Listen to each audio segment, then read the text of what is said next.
Welcome to Staffing Stories, hosted by Andy Moss.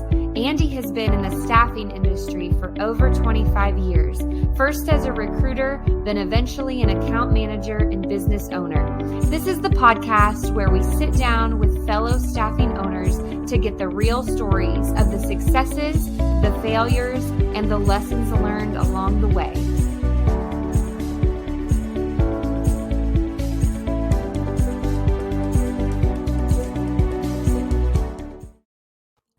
Welcome back to Staffing Stories. I'm your host, Andy Moss, and we are in the month of March. And this is a great month. It's kind of the end of the quarter for most of us, but it's also the month of women. And March 8th is the International Women's Day. And I started thinking about it. I had a great conversation with Leslie Vickrey. I know she is very in tune to this. So I'm having her back for part two. So thanks, Leslie, for jumping back on with me, because you are very active in this with a great book, Together We Rise. And I wanted just to dive into this, women in staffing, women in our industry, because we've interviewed several of them and they're very powerful. And I totally respect it and learn so much, but I wanted your input with it. What do you think about that, women in our industry?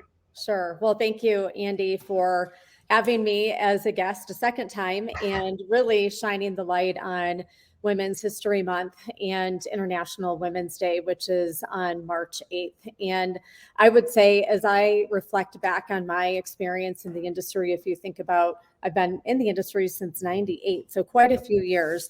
And I look back and I think about being in an industry where we actually have a lot of women. And if you look at statistics, which I'll talk about here in a second, it's in some cases 50% male-female ratio, and often at companies even more women. Yep. But it starts that way equally at the entry-level field. And then as you move up the ranks into mid-level, senior, and executive management, and board level, and even investors within our industry, the numbers drop dramatically. So it could go from 50-50 down to low 20s in executive suite for women, and even less 4% women of color within the industry. So it's something that we've spent some time looking at and digging into and really trying to understand the why and just focus on, equality for all. The why of that is why is that? Is it because women are going to start a family, they don't come back? I'm just in my head, I'm trying to think, where is the disconnect? Because the talent is there. Right, exactly. There are so many reasons, Andy. It's definitely not one, but you hit on one really important piece, which is when you're starting to have a family. And when you think about just little things about time of leave and familial leave and everyone taking leave, men and women, everyone alike, regardless of their situation, starting, leading from the top and showing people that it is okay to take leave and not make assumptions that just women should take the leave. And unfortunately, that does set us back. When you think of pay equity and just general equity for women in leadership, starting a family does play a little bit of a role in that for sure. I have this story of a recruiter I was interviewing. Bullhorn used to do awards every year, and I was one of the judges of the award program, and I was interviewing a rising recruiting star. She was up as a finalist for the award. And I remember saying to her, wow, this is so incredible. Look at your statistics and what you offer the company culturally. You just must be so proud. What's next for you?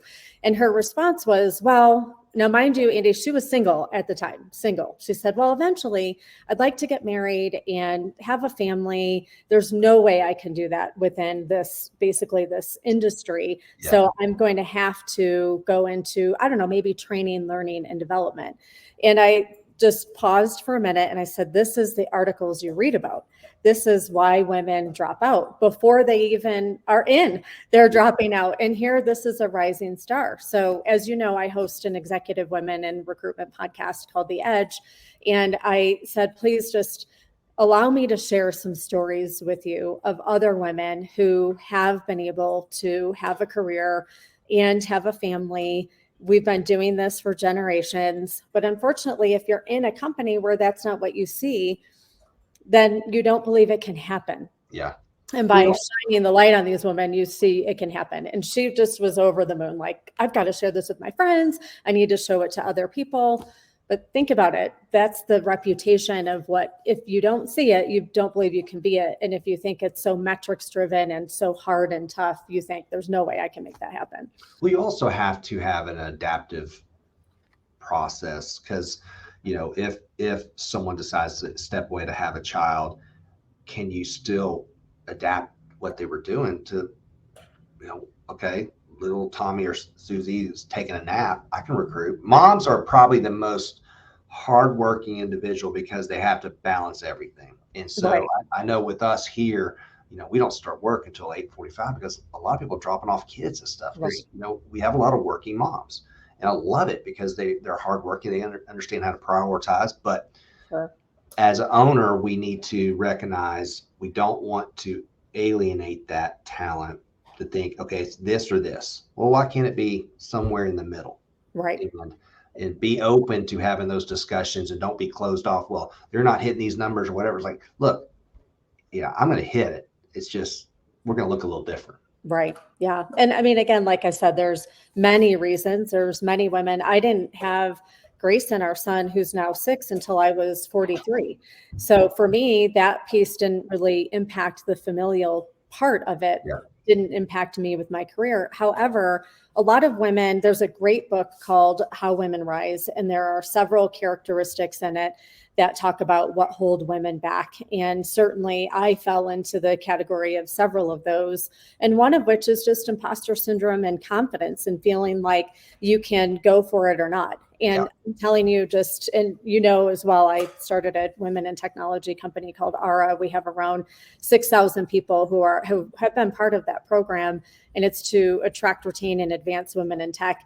And time again, it's, well, I can't really go for that promotion or that job because I don't check off these different characteristics or traits. And however, their male counterparts just go for it and just continue to rise up. Or I actually did a panel once with the CIO from, at the time, Expedia. And we were asking him the question about, you know, rising up the ranks in the company. And he said, well, women tend to leave at the end of the day on my team. And they're not in my office telling me, one, what they did. They're telling me what their teams did, but they're not telling me what they did. And he just said, basically, when it comes time, and he said, I know this isn't right. And he was so appreciative of being on, it was a panel for a women's event. He said, I'm learning so much, but women tend to leave at the end of the day to go do different things. It could be taking care of their family. It could be many other things. Whereas he said the men kind of stayed around. So when it came time for promotion, he went with who was top of mind. And sadly, the women were not top of mind. And again, he said, I can't believe I basically like saying these things, but this is the reality of the situation. So it's just changing and making change and being aware of it, both men and women alike, and working on those different things that we need to do to build that confidence, to go for it, train, P&L training. Yeah. Traditionally, women are in a lot of times non-fee earner roles. So to get from, you know, not managing a P&L to the C-suite can be tricky, but you know that. So take the time to go ahead and do the proper training to make sure it's an even playing ground across the board. All these are great points. And then you where did you come up with writing a book? I know several of you got together We Rise, and just to put this on paper. Walk me through how that came about. Sure.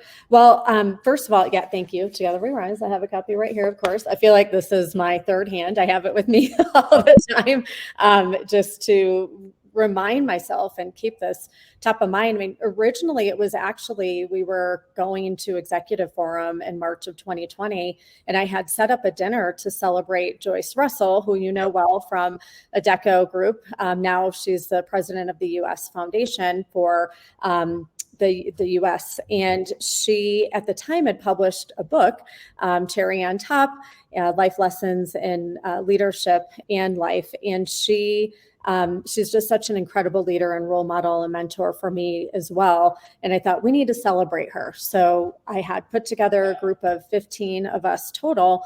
And a lot of these women had never met, didn't know each other, but I knew it was the right group of people to bring together to celebrate Joyce for various reasons. March 2020, pandemic hit, conference canceled, and we decided to host a book club and to honor Joyce. So we were thinking a one-time book club. Yeah. Let's honor Joyce and have her share her story and learn more about her book. And during that, I think it was Teresa Carroll who said, we should launch a book club. And at the time, we were entering a pandemic. A lot of people had either recently started a company, one of them being Lauren Jones, had newly taken on CEO roles of global publicly traded or private equity-backed companies, had lost their jobs, or just change in life in general. We were afraid.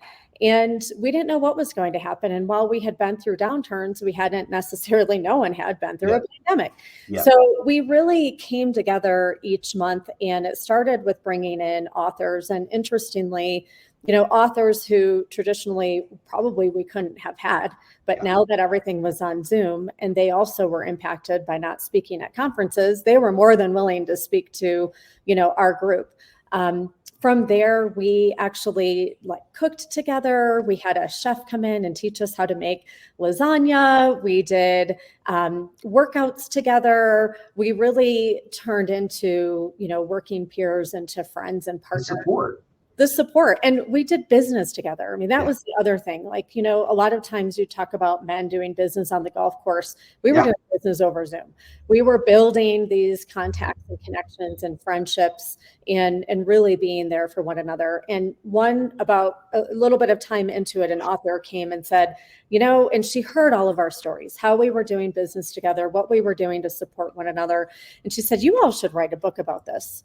And that's really how that came together. So it was supporting Joyce, and then that turning into a book club, and then us building these friendships and connections and partnerships to writing a book.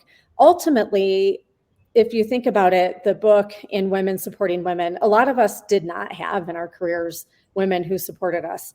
There weren't any seats at the table, and people were clawing for those seats, unfortunately. So we really wanted to show that women should support other women and really come together and give examples and stories of how that is. In the end, each chapter really just shares our own kind of personal stories, so to speak. And it was tough. We were very vulnerable and put ourselves out there, myself included. It was quite an experience, but the outcome and the feedback has been so remarkably positive of the impact we're making on people. We have companies who invite us to keynote events. We'll do that individually or as groups. We're doing a lot of speaking engagements in March, as you can imagine. Conferences invite us from outside of staffing. They're just so incredibly grateful that a lot of the people, men and women alike, just feel like they're not alone. And I have to tell you, Andy, I know you have a daughter, and at the end, almost every time that I share my story, which is a lot around imposter syndrome and lack of confidence and just things that happened to me during childhood, and then how that plays kind of, I call it the evil DJ. It's that song in my head that keeps saying, you're not good enough, you shouldn't be here, you're not this, you're not that. The men come up to me in tears after. These are dads who are worried about their daughters and confidence challenges, how one thing they can say to them, which is true, can strip that for life. Or men who talk about women on their team and how they've learned so much, and they're just overwhelmed by, okay, I can't believe these things actually happen. And now my eyes are open. What can I do to help and support? And ultimately, it is going to take men who are in the strongest power position, including our industry, to make the greatest change. Well, you have to be able to see a like face in leadership. I mean, if I'm a female, if I have to see somebody ahead of me that, I want to be like that. Right. So it starts somewhere, but I think over the last 5 or 6 years, we've seen this wave of, unbelievable women come through the industry that are now kind of in that, Joyce being one, I want to be like that. Right. And there's something to strive for, because I hadn't been there in the past. And I'll use Bullhorn as an example. I was at their sales kickoff with 3DIQ, and we were before dinner. So they had the bar was had all these women in it, and I was like, "What's going on?" So of course I'm like, I'm supposed to be here at this dinner, so I just kind of bebop in. I'm like one of the only guys. I was like, maybe I shouldn't be here, but they were celebrating. Now they had 80 women. They were intentional about it. They're like, "Hey, we're driving this," and they were toasting to that, and I was like, "That's awesome," because I just like walked into something that I probably shouldn't have walked into, but they had the intent. They were intentional about, this is our focus. This is what we want. This is how we want to celebrate this. And and you're looking around the room, and there's a lot of confident women there, right, in all roles. But 80. You're right. It's new though. If you think about it, a lot of over the years, I've never seen anything like this. The movement to support it. It's really an opportunity for us. We're in this moment of time. There's always these moments of time in lives from generations before to the future generations. We're kind of in that moment in time where we have an opportunity to make change in a way that we hadn't before. So these groups and all of these different conferences and whatnot, that never existed. In fact, my mom, she sat in on one of the webinars I was part of, and she said, "I just wish we had something like this when I was in my career. There was nothing. Women were not supporting each other." And I just said, I know, it's this movement. It's really, truly incredible. Well, kudos to you for, shining a light on it, bringing it to the forefront.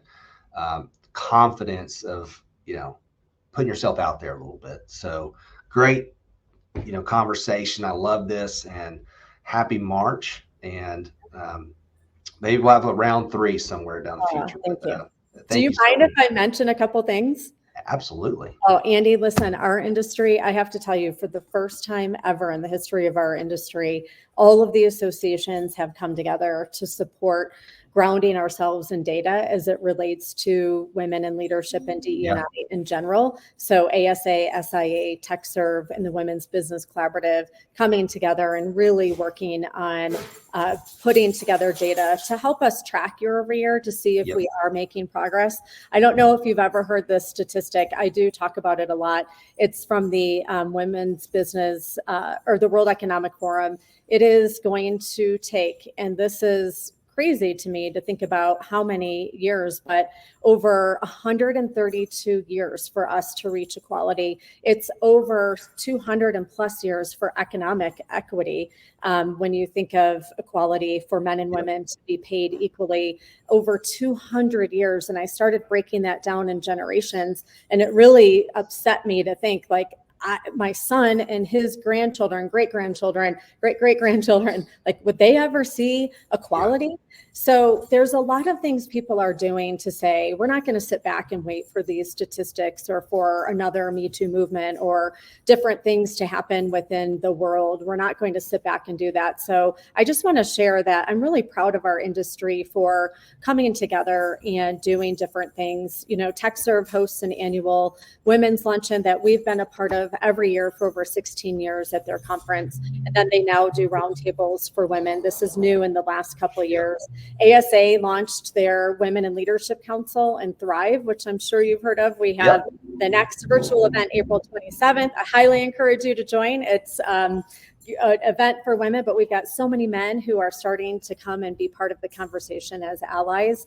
And then they do Thrive Live during Staffing World. Something super cool that they're doing is they have a scholarship program for women. I think we had over 200 applications last year. We were able to send 8. We take all of the proceeds for a portion of the proceeds from the book. Actually, the first year from Together We Rise went towards the scholarship program. So we were proud through speaking engagements and book sales to fund 6 of those scholarships and hope that other companies will come forward. In fact, Clearly Rated, I don't know if you saw, they launched a new survey called Best Staffing Firms for Women. And you know what? This is holding people accountable. Yeah. If you're not on that list. Numbers don't lie. They do not. That's why I keep saying, rooted in data. And I know I'm talking fast, but it's so important to share. Eric Gregg, who was just on my allyship podcast that we launched, and we have learned so much together over the years, just going, at conferences, and him being there for me even. He's just such a great, phenomenal ally. But they are going to donate $500 to the scholarship fund for any companies who sign up basically for this, their Best of Staffing funds for women who haven't worked with them before, I believe it is. And then anytime between, I think through May, they're actually going to do a $250 donation for people who do the survey. So they're hoping to fund another 3 scholarships. So what I love is people are coming together in groups and organizations saying, we saw what you did with these scholarships and all of these women being able to go who wouldn't have otherwise been able to go. And we want to get on board with that as well, which I think is so phenomenal and fantastic. And then SIA during Executive Forum, the last day, this year on Thursday, this will be the second year in a row, they're dedicating half a day to a whole topic of advancing women. It's open to both men and women. I was very fortunate to keynote it last year. We had a lot of men in the audience. And again, like I said, Andy, and I should have you on my allyship podcast, by the way, just return that favor here and give you some spotlight, because I know how important it is to you. We talked about Joyce in the beginning, and I just want to close with, having people sponsor you and having people, talk about you when you're not in the room is so important when it comes to reaching that C-suite level. And that's what we need. If I were working with you, Andy, I would need you to talk about me when I wasn't in the room. And if you hear someone say, I have an open board seat, think about, people who looking for them, including, women. But Joyce Russell, I believe one of her greatest legacies is that she has put probably more women into the C-suite than any other executive in our industry. She is a trailblazer. She did something so gracious for me. She actually nominated me for Dress for Success's Your Hour, Her Power campaign, which launches March 1st. And the intention is really to drive awareness and help lead, when it comes to women being able to be successful. So I hope that you'll take a look at the campaign when it launches. We will every day during the month of March. And this is one of those imposter syndrome moments for me when I look at the other women on the list. I'm like, why am I on that list? I'm on that list because Joyce nominated me. She put me forward. She sponsored me. And I'm so grateful for that. That's what it takes to make a big change, is for us to be there for each other. So I'm really excited to represent Dress for Success and help other women, and in particular, get into our industry and raise awareness for staffing. Most of I think it's 60% are people of color, and there's a huge percentage of single moms and people who are in poverty. Let's make a change and a difference for them. And the staffing industry needs diversity. So let's see what we can do together. And obviously I'm passionate about this, but and that's what is so do. Great about you. And that's why I wanted you to come back, because I know how passionate you are. But, I challenge the listeners to be intentional. If you're not talking about it or, discussing it, then something's wrong. So, a great conversation. I'm glad you're here and doing this, and kudos to you. And again, thank you so much. Oh, Andy, thank you. And I just appreciate you having this platform and using it to talk about celebrating everything we're doing in our industry to rise up everyone. So thank you. Awesome. Thank you. The Staffing Stories podcast is brought to you by 3DIQ, founded by recruiters for recruiters. 3DIQ's industry-leading product suite complements your submission process in Bullhorn from start to finish and helps you deliver a cutting-edge customer experience. Triple your placements with our powerful resume submission platform, candidate marketing, and client portal. Visit 3diq.com/stories to learn more.